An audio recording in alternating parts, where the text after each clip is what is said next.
Lucky और शहनाज सबके चले जाने के बाद अकेले पार्टी में बाकी रह गए थे।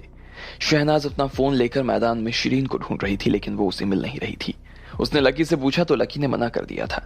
इतने में उसे खबर लगी कि शिरीन का किडनैप हो गया था। वो लकी के ऊपर गुस्सा होकर वहां से निकल गई। इधर लकी भी शिरीन को ढूंढने के लिए निकल गया।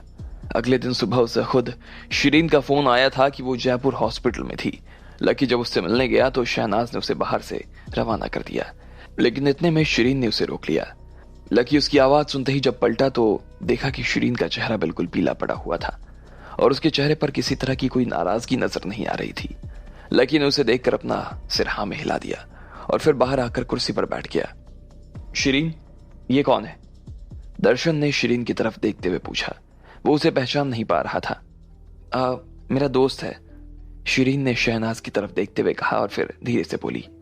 दीदी, इसमें इसकी कोई गलती नहीं है, आप उसे दोष मत दो। लेकिन मैंने ही उससे कहा था कल कि तुम्हें ले आए वो, लेकिन वो आया ही नहीं और उल्टा उसने मुझे झूठ बोल दिया कि वो तुम्हें लेकर आ गया है। अगर वो ऐसा नहीं करता तो तुम्हें फिरोज किडनैप नहीं करता ना। शहनाज ने हल्की सी नाराजगी के साथ कहा। बाद में पता चला कि शिरीन को रोहित ने नहीं बल्कि फिरोज ने किडनैप किया था। ये सब उसने इसलिए किया क्योंकि शिरीन ने नाहरगढ़ पर फिरोज को लकी से पिटवा दिया था। उसके पास में पैसे नहीं थे और उसके दिमाग में शिरीन के परिवार के लिए बहुत गुस्सा भी था। इसलिए वो शिरीन को किडनैप करना चाहता था और बदले में उनके परिवार से मोटी रकम लेना चाहता था। उसने और धीरज ने, जो कि वहां पर सिक्योरिटी चीफ का काम कर रहा था, उन दोनों ने ही मिलकर शिरीन को किडनैप करने की योजना बनाई थी और कल के कल ही उसने इस योजना को अंजाम दे दिया।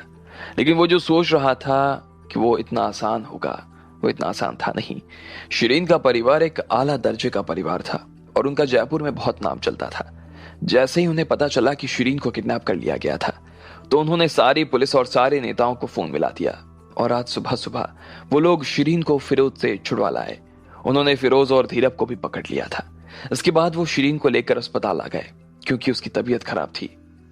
मेरे हिसाब से अब हमें इस बारे में कोई बात नहीं करनी चाहिए। वैसे भी अब शिरीन घर आ गई है तो इन सब चीजों का ना कोई मतलब नहीं है, दर्शन ने कहा और फिर उसने शिरीन की तरफ देखा और कहा। शिरीन, विराज कल इंग्लैंड से वापस आ रहा है, क्या तुम उसे एयरपोर्ट पर लेने जा सकती हो अगर तुम्हारी तबीयत ठीक हो तो? हाँ, मैं जा सकती हूँ, शिरीन ने कहा और उसका चेहरा पीला नजर आने लगा। शिरीन, मुझे लगता है कि तुम्हें अभी आराम करना चाहिए, तुम यहीं रुको, मैं विराज को लेने के लिए चली जाऊंगी। मैं उसे तुम्हारी सिचुएशन के बारे में बता दूंगी, वो समझ जाएगा, शहनाज ने शिरीन की तरफ देखते हुए कहा। शहनाज को सच में शिरीन की काफी फिक्र हो रही थी और वो देख रही थी कि वो इस वक्त जाने की हालत में नहीं थी। दर्शन को भी शहनाज की बात सही लगी और उन्होंने भी शिरीन को आराम करने की ही सलाह दी।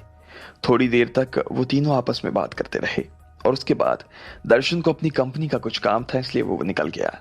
शिरीन इधर शहनाज को देखते हुए मुस्कुरा रही थी और बोली, दीदी, अब मैं बिल्कुल ठीक हूं, आपको कॉलेज चले जाना चाहिए वरना बेकार में मेरी वजह से क्लास मिस हो जाएगी आपकी। शहनाज ने शिरीन की तरफ मुस्कुराते हुए देखा और फिर मजाक में बोली, तुम क्या चाहती हो कि लकी यहाँ आए और उससे तुम बात करो? जी नहीं, ऐसा नहीं है, मुझे सिर्फ आपकी पढ़ाई की चिंता है, इसलिए आपको जाने के लिए कह रही हूँ। हालांकि ये बात कहते हुए शिरीन का चेहरा लाल तो हो गया था, उसकी आंखों में शर्म भी थी। इतने में शहनाज ने गहरी सांस ली और वहां से बाहर आ गई। शहनाज! इधर जैसे ही लकी ने शहनाज को वहां से जाता देखा तो वो अपनी जगह से खड़ा हो गया। वो कब से उसके बाहर आने का इंतजार कर रहा था। जैसे ही वो बाहर आई तो लकी ने उससे कहा, कल मेरा मोबाइल किसी और के पास था, असल में परफॉर्मेंस की वजह से मैंने युवराज को फोन दे दिया था और उसके बाद लिया नहीं उससे, इसलिए तुम्हारा मैसेज नहीं देख पाया। शहनाज ने उसकी बात तो सुन ली, लेकिन वो उससे ज्यादा बात करने के मूड में नहीं थी। ताजा ताजा गुस्सा था, इतनी आसानी से कैसे छोड़ देती, इसलिए उसने बिना लकी से नजर मिलाए ही उसकी तरफ देखते हुए कहा, मैं अगली बार से तुमसे किसी मदद के लिए नहीं कहूंगी और फिर से मैं तुम्हें तुम्हारी जानकारी के लिए बता देना चाहती हूँ, मेरा नाम शहनाज है, ना कि राधिका, इसलिए मेरे अंदर तुम अपनी राधिका को ढूंढना तो बंद कर दो। शहनाज का गुस्सा उससे ना जाने क्या क्या बुलवाया जा रहा था। लकी बस खड़ा उसकी बात को सुन रहा था। इतना भर कहने के बाद में शहनाज वहां से निकल गई। लकी ने शहनाज को जब जाते देखा तो उसने अपने मन में सोचा, मुझे माफ कर देना राधिका, मैंने तुम्हें बेकार में गुस्सा दिला दिया। मैं आगे से कभी इस तरह की कोई हरकत नहीं करूंगा। मैं एक ऐसा रास्ता अपनाऊंगा जो थोड़ा और नर्म हो और मुझे फिर से सीधे तुम्हारे दिल तक लेकर जाए। जो लकी इसके बाद शिरीन के कमरे में चला गया। उसने देखा कि शिरीन अपने पलंग पर बैठी थी और लकी को देखकर मुस्कुराए जा रही थी। लकी उसके पास किया और बोला, मुझे माफ कर देना शिरीन, मुझे मालूम नहीं था कि तुम्हारे साथ ऐसा कुछ हो जाएगा। अरे नहीं, इसमें तुम्हारी कोई गलती नहीं है ना लकी, तुम अपने आप को किस बात का दोष दे रहे हो, शिरीन ने कहा। उसके बाद उसने लकी को कल रात उसके साथ में क्या हुआ वो सब बता दिया। वैसे तुम तो कल पार्टी देखने के लिए आने वाली थी ना, चलो कोई बात नहीं, तुम जाओ तो हमारी साइट पर उसका एक वीडियो है, असली जैसा तो मजा नहीं आएगा पर फिर भी देख सकती हो, लकी ने हंसते हुए कहा। शिरीन ने अपना सिर ना में हिला दिया और बोली, नहीं नहीं, मुझे कोई वीडियो नहीं देखना। तो उसे लाइव ही देखना चाह रही थी, लेकिन अब तो कुछ हो नहीं सकता। अरे एक बार देख तो लो, तुम्हारी बहन ने बहुत कमाल गाया था कल, सिर्फ उसके लिए देख लो, लकी ने फिर से उसे मनाने की कोशिश करते हुए कहा। शिरीन ने फिर से अपना सिर ना में हिला दिया और मुस्कुराते हुए बोली, मैं वहां पर ना अपनी बहन को देखने के लिए नहीं, मैं तो वहां पर अपने स्पॉन्सर को देखने के लिए आने वाली थी, शिरीन ने कहा और मुस्कुराते हुए लकी की तरफ देखने लगी।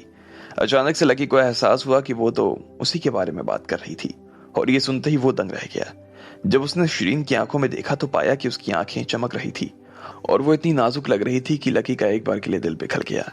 लकी ने गहरी सांस ली और कहा, मेरे अंदर तुम क्या देखती हो, मैं तो एक सड़क छाप फटीचर आदमी हूं। शिरीन ने इस बात पर लकी को कुछ देर के लिए देखा और बोली, लकी, तुम्हें जब कल रात पता चला कि मैं किडनैप हो चुकी हूं तो तुम्हारे मन में सबसे पहले क्या आया था, तुम्हें कैसा महसूस हो रहा था, क्या तुम्हें मेरी चिंता हो रही थी या फिर तुम्हें सिर्फ इस बात से डर लग रहा था कि मेरी बहन इस बात की वजह से तुमसे नाराज हो जाएगी। लकी ने जब ये सवाल सुना तो वो भौंचक्का कर रह गया। उसने एक बार के लिए धीरे से उसे देखा और बोला, देखो, जब मुझे पता चला कि तुम किडनैप हो गई हो तो मुझे सच में बहुत ज्यादा घबराहट हुई और गिल्ट भी हुआ। मुझे ऐसा लग रहा था कि ये जो कुछ हो रहा था मेरी वजह से हो रहा था। जब तुम्हारा फोन नहीं लग रहा था ना और शहनाज मेरा फोन नहीं उठा रही थी तो पूरे रात शहर के एक कोने में ढूंढ रहा था तुम्हें, हर एक कोने में। मैं सच में तुम्हें ढूंढना चाहता था, मुझे तुम्हारे लिए डर लग रहा था। और जहां तक तुम्हारी बहन का इस बात से ताल्लुक है कि वो मेरे ऊपर इल्जाम लगा रही है, तो तब तक वो मुझे मालूम नहीं था कि ये सब मेरी वजह से हुआ था। जैसे ही शिरीन ने लकी से ये बात सुनी तो उसके चेहरे पर एक मुस्कान चमक उठी और उसने अपना सिर नीचे झुका लिया। अचानक से उसकी आंखों से आंसू निकल आए और वो लुढ़कता हुआ उसके गले के पास आ गया। जब लकी ने शिरीन को इस नाजुक हालत में देखा तो उसका दिल पिघल गया, लेकिन वो नहीं समझ रहा था कि शिरीन उसकी बात पर इस तरह रिएक्ट क्यों कर रही थी। फिर उसे लगा ही नहीं कि ऐसा कुछ था। अगर उसकी जगह पर कोयल, डिंपल, यास्मीन या हिमांशु भी किडनैप हो जाती तो शायद उनका भी यही रिएक्शन होता। लकी शिरीन को समझाने की कोशिश कर रहा था, लेकिन जैसे ही उसने अपना मुंह खोला तो शिरीन ने उसके मुंह पर अपना हाथ रख दिया और धीरे से फुसफुसाते हुए बोली, तुम्हें कुछ कहने की जरूरत नहीं है, मैं जानती हूं कि तुम क्या कहने वाले हो, सच में इसमें तुम्हारी कोई गलती नहीं है लकी। इसके बाद शिरीन ने उसके मुंह पर से अपना हाथ हटा दिया और वो दोनों कुछ देर तक शांत हो गए। कमरे में सन्नाटा छा गया। लकी को अचानक ना जाने क्या सूझा और उसने शिरीन की तरफ देखते हुए पूछा, शिरीन, मैं तुमसे एक बात पूछना चाहता हूँ, देखो सच सच बताना, क्या तुम्हारी बहन की याददाश्त चली गई है और क्या इससे पहले भी वो तुम्हारे घर में रहा करती थी? लकी को जब से इस बात का एहसास हुआ था कि शहनाज उसे पहचान नहीं रही थी तो उसे लगने लगा कि शायद शहनाज की याददाश्त चली गई थी। वो इस बात की पुष्टि शिरीन से पूछकर करना चाहता था। जब शिरीन ने लकी की आंखें देखी तो उसका दिल जोर से धड़कने लगा। फिर उसने गहरी सी सांस ली और धीरे से बोली, हाँ, मेरी बहन की याददाश्त चली गई थी, लेकिन वो शुरू से ही हमारे ही घर में रह रही है। अगर वो घर से बाहर भी जाती थी, कहीं भी जाती, कोई ना कोई हमेशा उसके साथ होता था। लकी शिरीन की बात नहीं सुन रहा था, वो सिर्फ उसकी आंखें देखकर ये पता लगाने की कोशिश कर रहा था कि वो सच बोल रही थी या झूठ। देखो, मैं जानती हूँ कि तुम्हारे दिमाग में अभी भी यही चल रहा है कि मेरी बहन तुम्हारी गर्लफ्रेंड है, लेकिन मैं अपनी तरफ से सिर्फ इतना कह सकती हूँ कि ऐसा नहीं है, शिरीन ने कहा। लकी ने हाँ में अपना सिर हिलाया और उसके बाद आगे कुछ नहीं बोला। क्या तुम कल भी आकर मुझसे मिल सकते हो? शिरीन ने पूछा। उसे मालूम था कि लकी कॉलेज जाने वाला था, लेकिन फिर भी लकी ने हाँ में सिर हिला दिया। अगले दिन सुबह लकी हॉस्पिटल जल्दी आ गया और वो शिरीन के लिए नाश्ता पिलाया था। सुबह से लेकर दोपहर तक लकी को इस बात का अफसोस हो रहा था कि शहनाज शिरीन से मिलने तक के लिए नहीं आई। लकी, क्या तुम मेरे साथ थोड़ी देर के लिए बाहर चल सकते हो? शिरीन ने लकी से पूछा। तुम ठीक तो हो? मुझे लगता है कि थोड़ी और आराम की जरूरत है तुम्हें, लकी ने उसे सुझाव देते हुए कहा।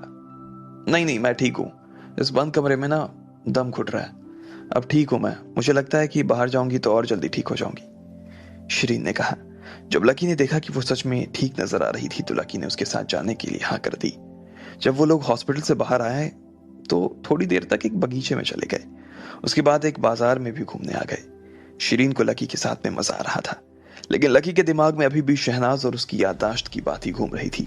अब आगे क्या होने वाला था? क्या सच में शिरीन ने लकी से सच कहा था, या वो कुछ छुपा रही थी उससे? आपको क्या लगता है, क्या होंगे इन सभी सवालों के जवाब? कमेंट बॉक्स में कमेंट करके हमें जरूर बताएं।